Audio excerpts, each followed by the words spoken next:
Karena kan ternyata di sini tuh semuanya seperjuangan bareng gitu. Jauh lebih semangat aja gitu. Karena mau ngeluh juga ternyata banyak yang masalahnya jauh lebih parah misalkan, tapi jauh lebih semangat dan lain-lain gitu.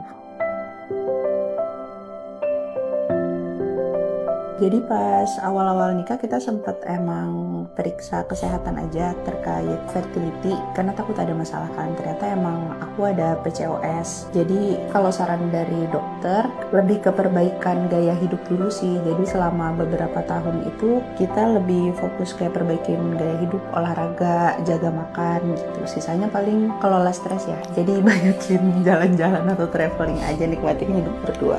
Kita sempat kayak periksa-periksa ke rumah sakit atau ke klinik objin biasa. Tapi ternyata kalau untuk pejuang garis 2 tuh mungkin kita ngerasa lingkungannya kurang ramah kali ya. Karena kan kalau untuk klinik kandungan biasa atau rumah sakit biasa tuh yang datang ke sana udah ibu-ibu hamil maksudnya. Jadi lebih bikin stres kali ya, sadar nggak sadar. Karena yang datang ke sana misalkan kayak ngisi appointment aja tuh udah ada kayak kehamilan keberapa, kehamilan berapa minggu gitu. Jadi akhirnya kita mutusin di tahun kedua pas kita mau periksa yang lebih lengkap lagi, kita mutusin untuk ke Morula setelah lihat-lihat searching gitu kira-kira yang lingkungan yang ngedukung tuh kayak gimana sih gitu. Setelah datang ke Morula kan ternyata emang sangat amat motivasi sih, karena kan ternyata di sini tuh semuanya seperjuangan bareng gitu. Jauh lebih ngerasa nggak sendirian sih, ngerasa jauh lebih kayak semangat aja gitu.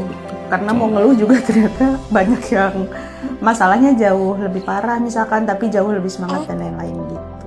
Pas pertama kali dengar tangisannya sebenarnya lebih ke karena kan sesar ya, lagi mati rasa sih. Jadi waktu itu lebih ke alhamdulillah udah ini, karena pas terakhir kontrol kehamilan tuh lumayan banyak kejutan sih, kayak tensi kemarin tuh sempat tiba-tiba naik, terus pas terakhir kontrol juga tiba-tiba air ketubannya udah mau habis, jadi akhirnya kemarin kita tindakannya sempet cito.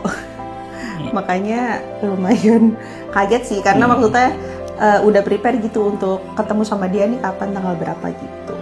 Kalau dari saya sih cukup terharu karena pas dikeluarin langsung berderai air mata sih. Iya sih di situ. Terus langsung situ juga ada momen azanin juga. Ya inilah yang ditunggu-tunggu ya.